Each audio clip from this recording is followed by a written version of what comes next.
Bagaimana barang-barang sitaan ini, boleh nggak itu kita ambil negara dan kita kembalikan buat rakyat, harganya jadi sangat murah. Soal tanah, Ketua. Saya punya konsep, tanah itu dari sitaan. Saya sudah ketemu Jaksa Agung, di Banten saja ada 1.000 hektar. Dan Jaksa Agung siap menyerahkan, saya sudah bicara dengan Dirjen Menteri Keuangan, kita akan ketemu bagaimana tanah ini bisa digunakan sama rakyat. Bagaimana tanah dari koruptor bisa digunakan untuk rakyat kecil. Bagi yang punya gaji, nggak susah Ketua.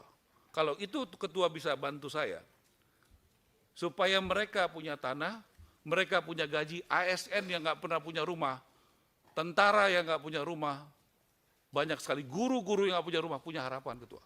Ini soal kebijakan dan policy. Kalau di ruang rapat ini, izinkan minggu depan ketemu di sini ada Menteri Keuangan, BPKP, ATR, setengah masalah ini selesai Ketua. Ini harus ada keputusan politik.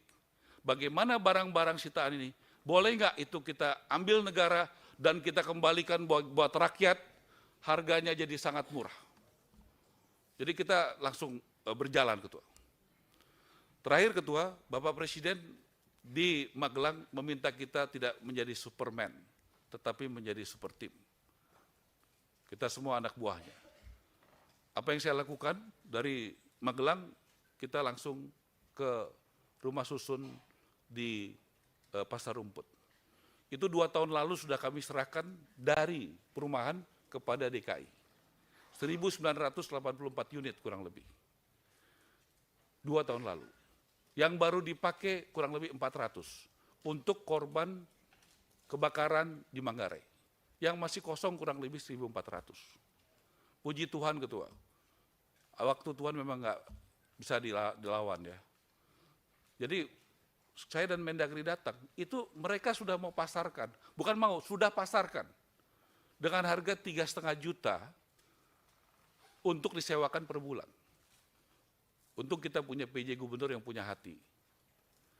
Pak, batalin saya minta. Saya nggak punya kewenangan karena itu sudah serahkan. Saya cuma minta himbauan. Kalau 3,5 juta itu bukan rakyat kecil Pak. Nggak mungkin rakyat kecil di Jakarta bisa bayar 3,5 juta sebulan.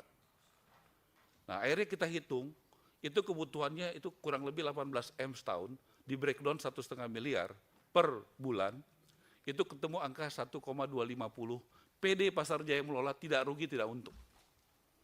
Saya bilang, ayo dong, PD Pasar Jaya kan sudah untung. Nggak semua kan harus untuk cari untung, ini buat rakyat. Kita sepakat Ketua, angkanya 1,250, sebagian nanti kita alokasikan buat TNI yang nggak punya gaji tinggi, polisi yang nggak punya gaji tinggi, ASN, guru, dan milenial.